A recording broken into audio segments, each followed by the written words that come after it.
আমাদের প্রত্যেকটা ভিডিও দেখে দেখে নোট করে করে আপনাকে শিখে নিতে হবে।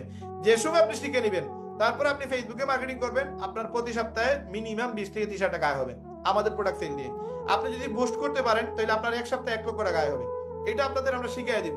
কিন্তু এটা সব যেগুলো জিনিস আজকের একটা মিটিং এ যদি বলেন যে রাহেন ভাই আমারে মানে একটা কম্বো প্যাক করে আমার মাথার মগজের ভিতরে ঢুকিয়ে দেন আর আমি একদিনে হাবিব চা হয়ে যাবো, একদিনে রাহেন ভাই হয়ে যাবো, এটা পসিবল না। 3 মাস টাইম দিতে হবে। 3 মাসের ভিতরে 1 সপ্তাহ শিখবেন, বাকি 2 মাস 3 সপ্তাহ আমাদের সাথে কাজ করবেন। গ্যারান্টি দিয়ে বলতেছি এখানে প্রত্যেকটা লোক সফল হবে। প্রত্যেকটা লোক আমাদের সাথে নেপাল যেতে পারবে, প্রত্যেকটা লোক আমাদের সাথে মালদ্বীপ শ্রীলঙ্কা যেতে পারবে, প্রত্যেকটা লোক চাইলে আমাদের সাথে মোবাইল নিতে পারবে এবং প্রতি মাসে লাখ টাকা ইনকাম করতে পারবে। এখন এই সকল বিষয়ের উপরে যদি আপনাদের কোনো আপত্তি থাকে, মনে করেন যদি যে রায়হান ভাই যেগুলো বলতেছে এখানে আপনাদের কোয়েকশন আছে বা কোনো ডাউট আছে বা আপনি বুঝেন নাই এরকম কোনো কিছু আছে, তাইলে আপনারা আমাকে কোয়েকশন করতে পারেন এবং আমি আপনাদেরকে সেটার উত্তর দেওয়ার চেষ্টা করব। এবং আমার বিশ্বাস আপনাদের যতটুকু ক্লিয়ার করে আলোচনা করছি, আমার মনে হয় এর থেকে ক্লিয়ার